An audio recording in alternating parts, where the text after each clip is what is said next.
Marseille que les paris soient gagnants, mais il y a quand même quelques incertitudes. C'est une nouvelle génération à l'Olympique de Marseille, c'est une nouvelle page de l'histoire de l'OM qui est en train de s'écrire avec cette nouvelle saison. Parce que oui, ça fait bizarre pour les supporters de l'OM, pour les observateurs, de voir l'OM désormais sans Dédé Ayou, sans Dédé Gignac, entre autres, hein, sans Morel qui était rentré et qui faisait partie des meubles, voilà, sans Rod Fanny, enfin tous ces cadres qui sont partis. Mais on l'a dit, des paris ont été faits sur la jeunesse, une jeunesse qui aujourd'hui, Eric, doit prendre ses responsabilités et détient les clés du camion. Oui, dans la composition d'équipe, dans les joueurs de champ, il n'y a qu'un seul joueur au-dessus de 26 ans. Tout le reste sont voilà, des jeunes joueurs, certains même qui... Et ils sont pratiquement 60 000 à accueillir l'Olympique de Marseille pour son ouverture de championnat face au Stade Malherbe de Caen sur la pelouse du Vélodrome.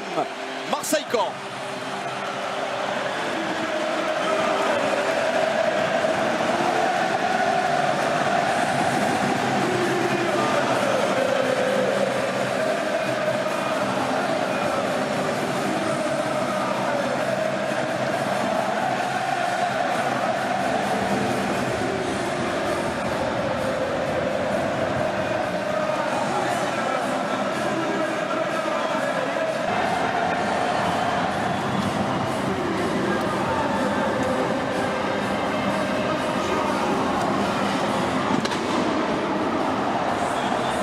Le gros accueil du Stade Vélodrome pour cette nouvelle génération de l'Olympique de Marseille que l'on surnomme dans beaucoup de parties de tribune l'Olympique de Marcelo, comme le prénom de son entraîneur Marcelo Bielsa, devenu une idole ici en une saison.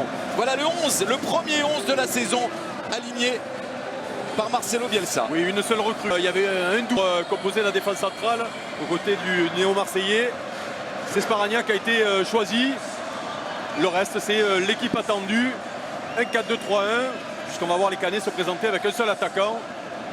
C'est Franck Schneider qui va avoir l'honneur d'officier dans cette rencontre. Il est l'arbitre principal, assisté de Nicolas Inino et de Djemel Zitouni. Abdelatif Kiradji est l'arbitre remplaçant de ce match. Les deux entraîneurs, Marcelo Bielsa, Patrice Garande. Il y a eu du mouvement aussi du côté de Caen où on a perdu des joueurs cadres également, et notamment N'Golo Kanté qui est parti sous des cieux anglais.